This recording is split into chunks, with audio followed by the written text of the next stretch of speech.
of the senator. Okay, Senator Ernst is a native of Red Oak, Iowa. I'm from neighboring Missouri myself. Great to have another Midwesterner on.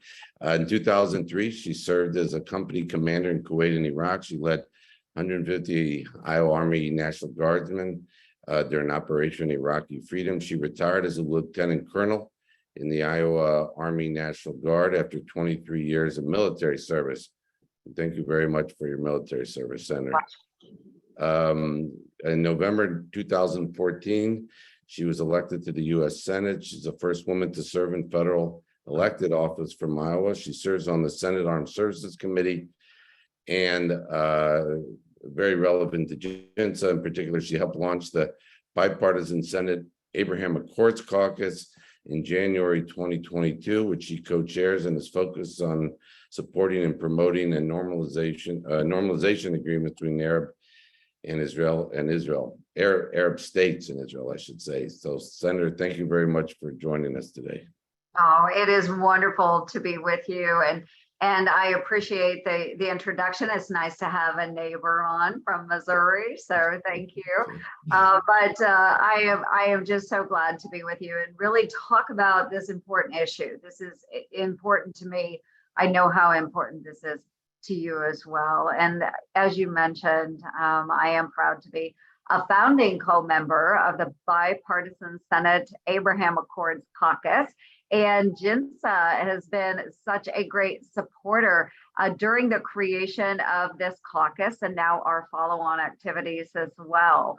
And the Abraham Accords were a historic agreement that really advanced Israel's and our Arab partners and allies' security.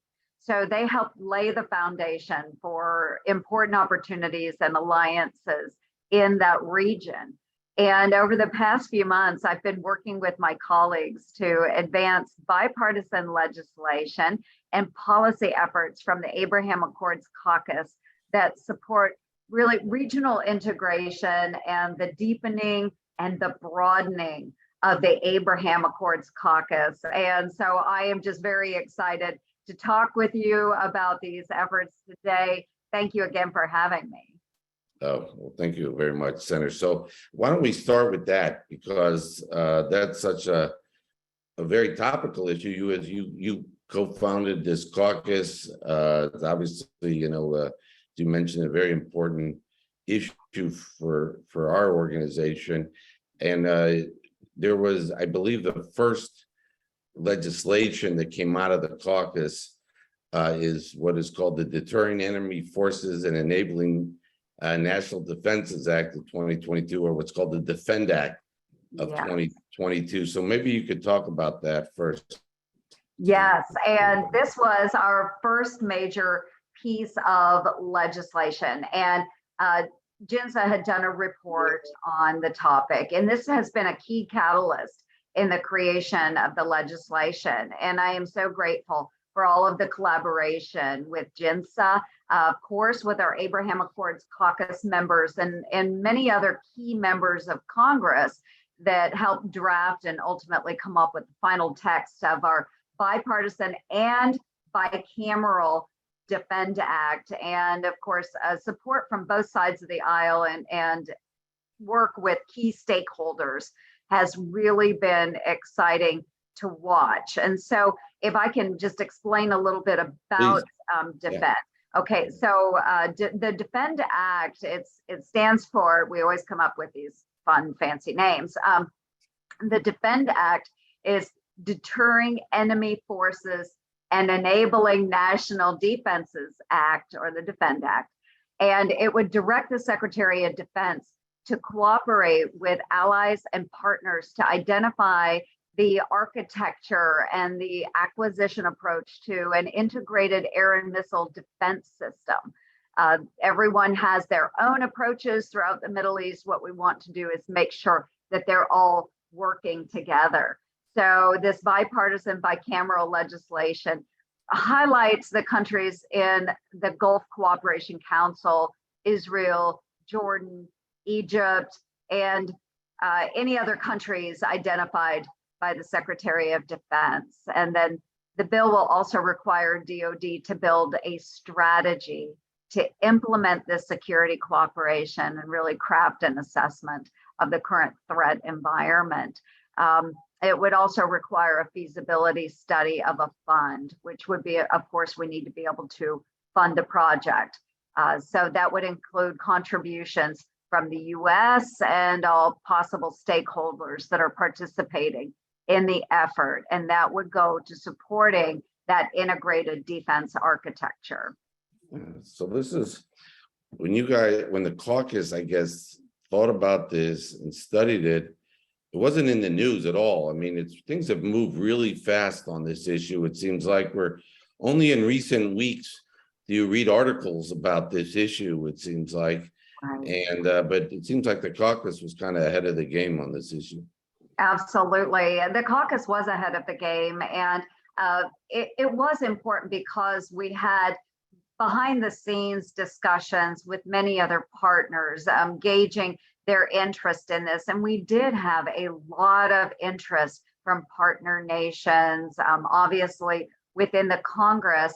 But it is important, though, that we keep some of those discussions confidential and respect the wishes of others that are engaged in discussions. So we worked on it extensively and then pushed it out and moved quickly on it.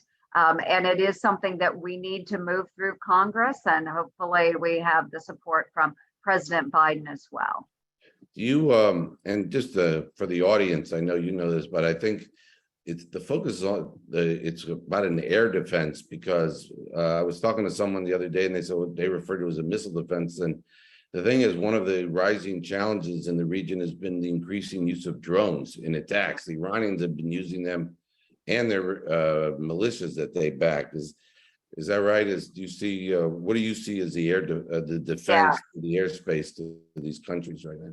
Absolutely, you are spot on, because what we have seen is the use not only of missiles and rockets, but we have other means of delivery, and that would be through drones as well.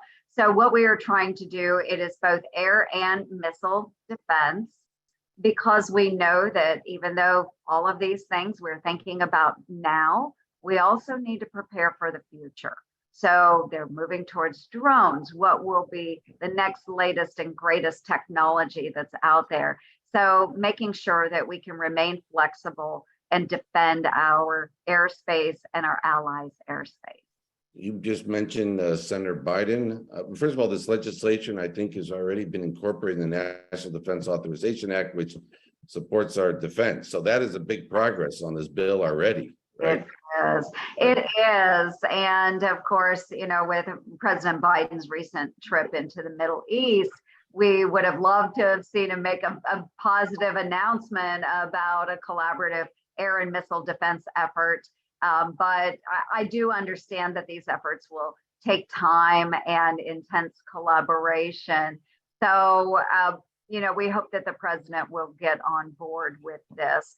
There are so many things that we need to be doing right now. So let me ask you about that in the trip, because it seemed like going into the trip, this was being discussed. One of the buzzwords of the administration has been regional integration, but he hadn't really talked about it so much publicly. And I wonder, do you think the trip, maybe even behind the scenes, has advanced the creation of such an air defense shield, or do you think it didn't move the ball at all? I will give you my opinion. I think that the members of Congress are working very hard with our partners and our friends in that region. I'm not sure that the president's trip made progress towards resetting some of our relations in the Middle East. The president has used very harsh words previously with a number of our partners. And I think that soured the relationship, of course, most certainly with Saudi Arabia. But at least we do see the president engaging. So that is good. that engagement does allow the members of Congress, like me and the other members of the Abraham Accords, to continue really pressing and working very hard on legislative issues that will make a difference in that region, not only protecting our friends and allies, but then also protecting us here in the homeland in the United States of America. So I don't know that the president's trip moved the ball much, but it does give a signal that those of us in Congress are absolutely moving in the right direction. And one advance seems to be is that the administration came in to office. Some officials didn't even use the term Abraham Accords because it was something that President Trump had championed, and well, it happened, that his administration had spearheaded along with the UAE and Israel and Bahrain and other countries in the region. So it did seem like now the administration has at least embraced the Abraham Accords more officially. It seems that way in the language that they're using. What other challenges do you see in putting this regional air defense shield together? Are there concerns?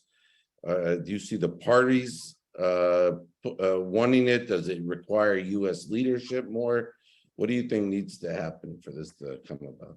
Well, it does require U.S. leadership, and that's why I was hoping that President Biden on his recent trip would have been a little more forthcoming about this particular effort by our Abraham Accords caucus. Again, it's bipartisan, bicameral. It is a solid piece of legislation. Now, of course, there are some issues. There's still very cool relations between a number of countries that would be involved in the agreement. We see very tentative issues with Iraq. Of course, Saudi is a little cool towards the normalization of relations with Israel. So, I mean, there's just a number of areas that need to be addressed, but this is exactly why we need strong American leadership. And whenever I am traveling globally and I am meeting with defense ministers, when I am meeting with prime ministers from other countries, members of their parliaments, whatever the situation happens to be, I always hear from those leaders how important it is to have American leadership. No matter what the situation, they're always much more confident when Americans are engaged in negotiations and helping coordinate activities. Again, no matter where the region, no matter what the issue. Let me ask you, because I'm going to make a shameless plug for our podcast As you should. Yeah, I'm sorry that we have with Ambassador Ron Dermer, former Israeli ambassador from Israel to Washington, and he's a distinguished fellow with us. And we were saying in our last podcast where he was saying that one of the challenges for normalization, and this would apply to a defense shield, I think, is that the administration is not confronting Iran, that they're trying to work out a nuclear deal, and that undercuts the ability of some of the Arab countries to really get closer to Israel. How do you see how do you assess the administration's Iran policy and how that is impacting regional normalization? Mm-hmm. Well, I've been very vocal about the JCPOA and any efforts to revitalize that agreement. I do believe that President Trump had done the right thing by removing the United States from that agreement. The agreement was not being followed by Iran. We know that. We know that anything that's put onto paper is not going to be followed by Iran. So I am very disappointed that we have continued down this pathway in this administration. And I know that President Biden has been working with Iran. He was hoping that it would lead to a longer and stronger agreement, but clearly this hasn't happened. Yeah. So I don't know what the president is thinking and why he keeps proceeding. It's been clear for some time now that Iran has absolutely no intention of returning to any sort of agreement which would hamper them. We have heard just recently that they are within a hair's breadth of having nuclear capabilities. So why are they going to reverse course? The pressures we have put upon them have not resulted in positive action on the part of Iran. So I don't like it at all. I don't like it at all. And I don't like the thought that the US would have to give anything up. Something like waiving key terrorism designations or sanctions that we have on the IRGC, the Islamic Revolutionary Guard Corps. Iran is just a bad actor, and they are not going to change no matter how Joe Biden pursues them. Let me ask you, you've always been a strong supporter of Israel in the Senate, and we appreciate that. Along with being a strong proponent of a strong U.S. defense, and those are two pillars of GINSA, so we really appreciate that. Do you, given the growing Iranian threat, and is what you were pointing out about how they're, right there on in terms of reaching nuclear weapons capability, what do you think we could do to help Israel deal with this growing threat? Because it doesn't seem like the United States is really going to prevent a nuclear Iran, whatever rhetoric the administration has made, it seems like. I do believe that we need to continue with a very, very strong partnership with Israel and other friendly nations in the region, because Israel is not the only one that is threatened by Iran. We have seen such bad action. Iran's tentacles extend outward into many nations through the use of proxy organizations and terroristic actions. But the United States needs to remain committed to Israel. We have such an extraordinary partnership with Israel when it comes to military cooperation, and we can talk trade and all of those other areas as well. But this is an area where in previous years, we've heard some discussions in Congress, not so much in the Senate, more so in the House, but about attaching strings or limitations to funding that is going to Israel for their defense. This year, I am happy to report, I didn't hear discussions, none of that in the Senate. Which is good. And I think because so many of our members on the Armed Services Committee, both Republicans and Democrats, understand the threat level that's emanating from Iran.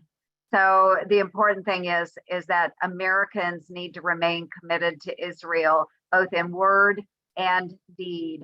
And we need to have very strong leadership coming from the very top. President Joe Biden really needs to be firm on this, and I'm just concerned that as he continues with the JCPOA, as he continues on that path, that we're just not going to have the firm commitment from the top that I feel we should have.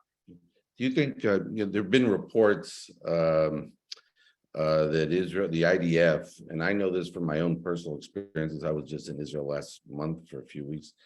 The IDF seems, the Israeli military is very focused on preparing for a major confrontation with Iran. They see the trajectory, they see what you just said on the nuclear side, the regional aggression. You think maybe there are things, and I know that they have Israel has approached the administration on maybe expediting delivery of certain weapon systems that they feel they might need to Iran. The administration has not accepted those requests. I wonder if you think there are things we could do to maybe bolster Israel now, given the rising Iranian threat in the region.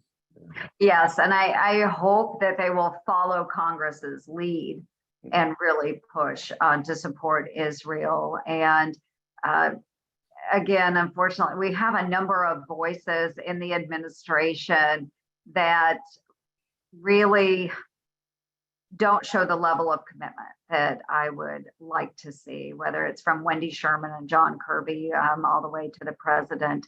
But it's just the things that we wish to gain from Iran are not going to happen. They are not going to happen. And so we do hope to push very hard in Congress to make sure that we are not just remaining at status quo with Israel, but that we're pushing much harder in support for Israel. We know that Israel will defend itself and do quite well. I always have every confidence in the world when it comes to Israel and the IDF and their ability to push back against Iran. But it does take additional support from partner nations. And I am so glad that the United States of America remains a strong partner to Israel.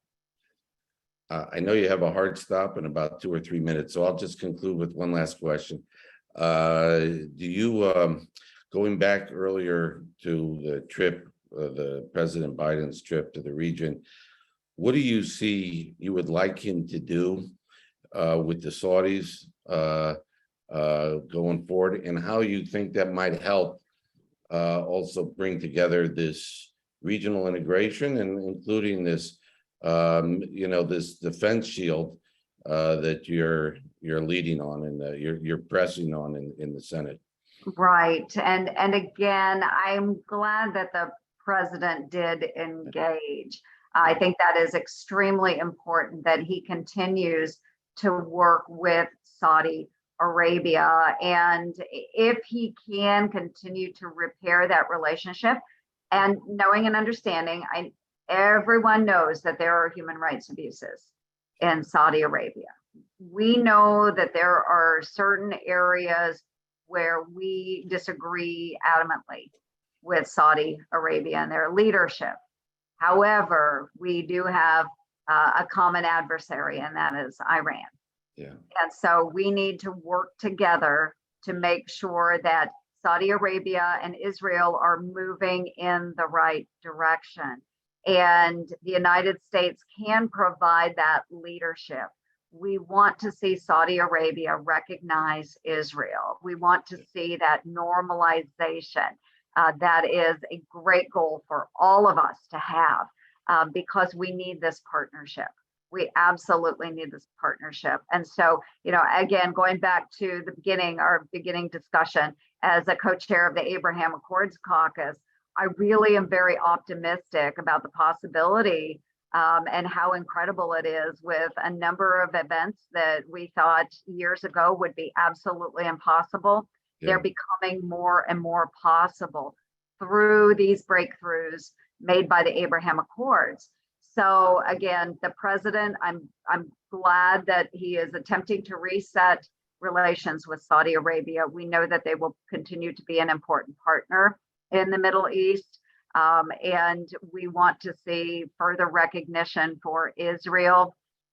This is an area where all of us could be tremendous partners when we look at the Defend Act and making sure that we keep our partner nations safe from the overwhelming threat of violence and action emanating from Iran.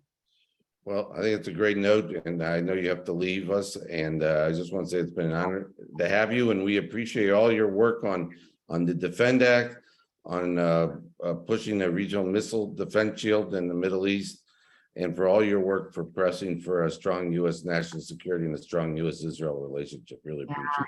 And thanks to everyone at GINSA too for all of the wonderful support that we've gotten for our Defend Act and our caucus. Thank you so much. Thanks. Thank you. Thank you very much. Yeah, good to see you. Thank you. Good to see you. Bye.